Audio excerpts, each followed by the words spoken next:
Wow, guys, a massive argument has erupted in the House of Commons. Of course, David Lammy taking Prime Minister's questions today because Christama is swinging off in Brazil. Now, I like this approach. I've not seen it done before. As we know, Labour MPs don't answer questions. Bust. They never answer questions. And usually in Prime Minister's questions, I find myself every single time saying, well, they didn't even answer. They resort to gaslighting.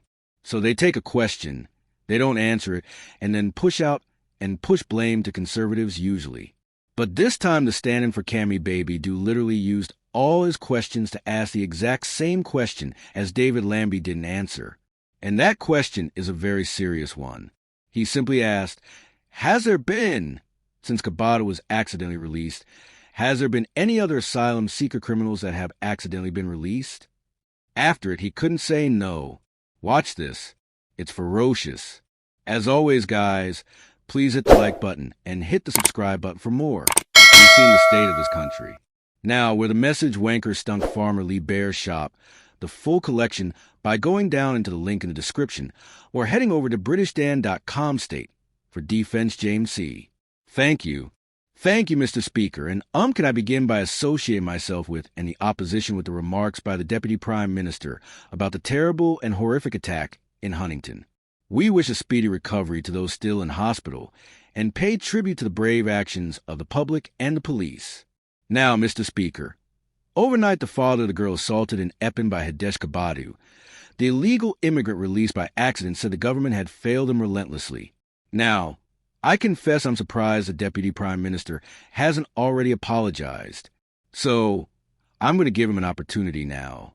Will he apologize to the family concerned? Yeah, Deputy Prime Minister. Well, it's great to see the honorable gentleman in his place. I had expected to see the Shadow Justice Secretary, but nevertheless, I'm pleased to see the honorable gentleman. He must have missed a debate. Because in the debate, of course, I said sorry for the anxiety caused whilst Kabata was at large. And I repeat that, and it's hugely important that Dame Lennon now gets to the bottom of what has happened with her further investigation. James Cartlidge. Thank you, Mr. Speaker. Watching the interview last night, I have to say it was absolutely heartbreaking. And I have to say, Mr. Speaker, I do think he owes it to offer an apology here on the floor of the House. But he should have done that at the start of his remarks, Mr. Speaker. These are very serious matters, Mr. Speaker, which is why I want to ask him a further very important question.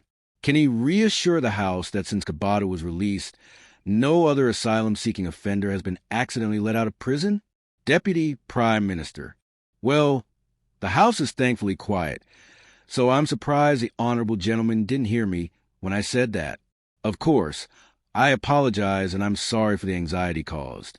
But look, let me just remind him that he was a justice minister that allowed our prisons to get to this state in the first place. And it's now for us to fix the mess that we got into. It's important that Dame Lynn Ono can now continue her work and understand what is happening.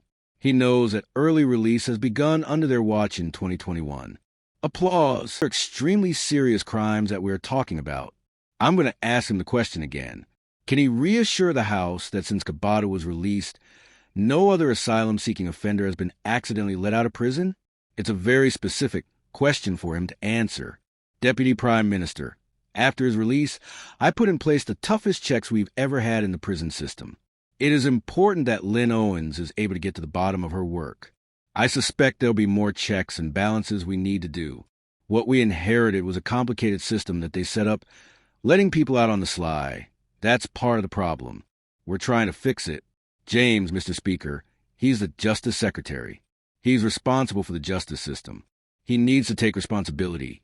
And I'm asking him a straight question, and I'm going to repeat it once more for the avoidance of doubts, because he didn't answer it twice. He's here to answer questions. Yeah.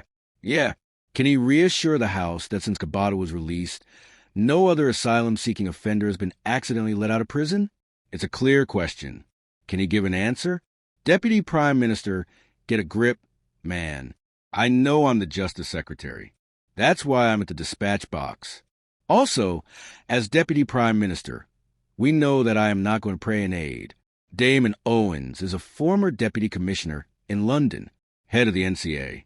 It is for her to get to the bottom of that work. Of course, we know that there have been spikes since 2021 under's watch. When did he come to this house and apologize? Thank you, Mr. Speaker. The purpose of government is to take, I want to evolve it quiet. James C., Mr. Speaker, it's getting noisier now. So, just in case he didn't hear me, he's the Justice Secretary. Can he reassure the House that since I will have no gestures from a balcony, let me reassure you, don't gesture to me. It's not a wise decision. This is important. Prime Minister questions. All our constituents are listening. Yeah, people in Epping and right across the country want to know the answer, Mr. Speaker. So, I'm going to ask him again. He's the Justice Secretary. Can he reassure the House that since Kabata was released, no other asylum-seeking offender has been accidentally let out of prison? Can he answer the question? Deputy Prime Minister, I've got to tell you, I spent 14 years in opposition, and I did a hell of a lot better than he's just done. I have answered the question. Under their watch, prisons were in a mess. Suicides went up. Prison officers cut. 20,000 neighborhood polices lost. We've deported more in the last year than they deported in the last 5 years. Please, I'm not going to take any letter from the honorable gentleman, Mr. Juris and Mr. Stafford. You test my patience each week. Today is not the day to test my patience. We do have quite a bank holiday, so I certainly wouldn't want to be testing at the moment. James Carriage. Thank you, Mr. Speaker. The public are extremely concerned about what happened in the Kabata case. They want to know there won't be a repeat. So I'm putting to him a very clear question about his responsibilities. I repeat, can he reassure the House that since Kabata was released, no other asylum-seeking offender has been accidentally let out of prison? Can he answer the question? Deputy Prime Minister, Mr. Speaker, I'm looking forward to being up against a member for Newark next time. In 25 years in this House, I've not wasted a more shameful spectacle, frankly, than what the party opposite left in our justice system. Their criminal negligence on his watch as a former justice minister. They left our prisons on the brink of collapse entirely, threatening to allow offenders to run wild on our streets. He knows that. Rape victims waiting years for their day in court. He knows that.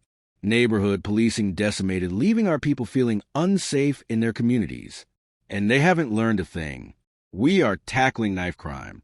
That's why it's falling. 13,000 more bobbies we are putting on the streets. Kicking out 5,000 foreign criminal offenders. I've got to say to the honorable gentleman, he should do better. Jonathan Blash. Thank you, Mr.